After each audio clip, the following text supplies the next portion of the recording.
తెలంగాణలోని బీజేపీ నూతన అధ్యక్షుడి కోసం రంగం సిద్ధమైంది. ఆదివారం మధ్యాహ్నం నుంచి సాయంత్రం 4 గంటల వరకు హైదరాబాద్లోని బీజేపీ జాతీయ కార్యాలయంలో నామినేషన్ల ప్రక్రియ పూర్తయింది.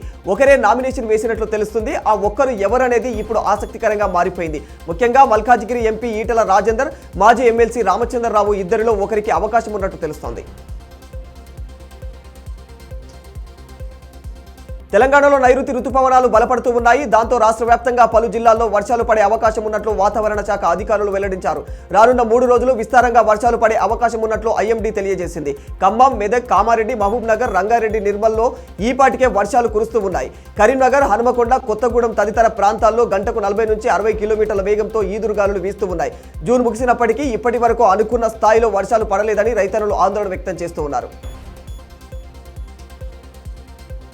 టీవీ యాంకర్ స్వేచ్ఛ ఆత్మహత్య కేసులో పూర్ణచంద్ర నాయక్ను పోలీసులు అరెస్టు చేశారు. 5 ఏళ్లుగా ఆమెతో సహజీవనం చేస్తున్న ఆయన వేధింపుల కారణంగానే తమ కూతురు మరణించినట్లు తండ్రి ఫిర్యాదు చేశారు. చిక్కడపల్లి పోలీసులు కేసు నమోదు చేసి దర్యాప్తు చేపట్టారు. లాయర్లతో పోలీస్ స్టేషన్కు వెళ్లిన పూర్ణచంద్ర నాయక్ను విచారణ చేసిన అనంతరం కస్టడీలోకి తీసుకున్నారు.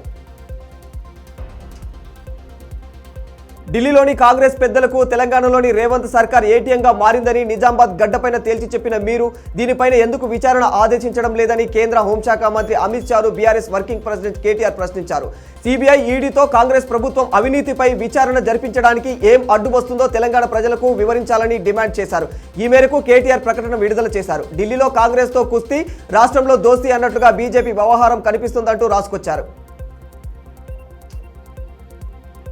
వాయవ్య, మధ్య, ఈశాన్య రాష్ట్రాలను భారీగా వర్షాలు ముంచెత్తుతూ ఉన్నాయి. ఉత్తరాఖండ్లోని ఉత్తరకాశీ జిల్లాలో కుంభవృష్టి కారణంగా యమునోత్రి జాతీయ రహదారిలోని సిలాయా బైండ్లో ఆదివారం కొండచర్యలు విరుచుకుపడ్డాయి. దీంతో నిర్మాణంలో ఉన్న ఓ హోటల్ కుప్పకూలిపోయింది. ఈ ఘటనలో 2 భవన నిర్మాణ కార్మికులు మృతి చెందారు. 7గురు గల్లంతయ్యారు.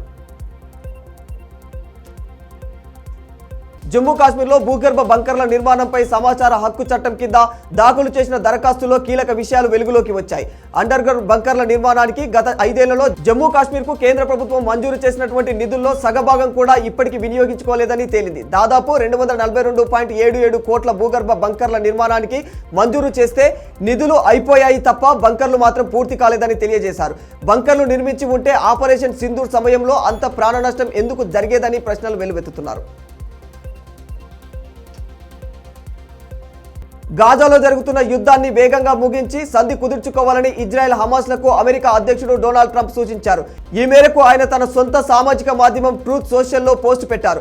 ఒప్పందం చేసుకోండి, బందీలను వెనక్కు తీసుకోండి అని ఆయన అందులో పేర్కొన్నారు. వచ్చే వారంలోపు 2 వర్గాల మధ్య కూడా కాల్పుల విరమణ ఒప్పందం కుదురుతుందని శనివారం కూడా ట్రంప్ వ్యాఖ్యానించిన సంగతి మనందరికీ తెలిసిందే. ఉక్రెయిన్పై అతిపెద్ద దాడికి రష్యా పాల్పడింది. భారీగా క్షిపణులు, డ్రోన్లతో విరుచుకుపడింది.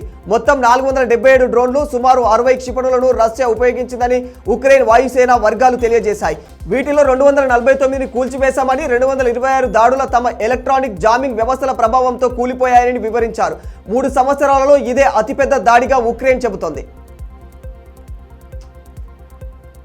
శ్రీ పొట్టి శ్రీరాములు నెల్లూరు జిల్లాలో దారుణం చోటు చేసుకుంది. మద్యం మత్తులో భార్యపై దాడి చేసిన వ్యక్తి అడ్డు వచ్చిన అత్తామామలను కూడా నరికేశాడు. దీంతో అత్తామామలు అక్కడికక్కడే మృతి చెందారు. భార్య అంకమ్మకు తీవ్ర గాయాలయ్యాయి. పోలీసులు ఘటనా స్థలానికి చేరుకొని పరిశీలించారు. నిందితుడు వెంగయ్య పరారీలో ఉన్నాడు. ముఖేష్ అంబానీ చిన్న కుమారుడు రిలయన్స్ ఇండస్ట్రీస్ ఎగ్జిక్యూటివ్ డైరెక్టర్గా నియమితులైన అనంత్ అంబానీ వార్షిక వేతనం 10 నుంచి 20 కోట్లుగా ఉండవచ్చని కంపెనీ వాటాదారులు ఇచ్చిన నోటీసులో వెల్లడైంది. ఆయన ప్రస్తుతం రిలయన్స్ ఇంధన వ్యాపారాల బాధ్యతలను చేపట్టారు.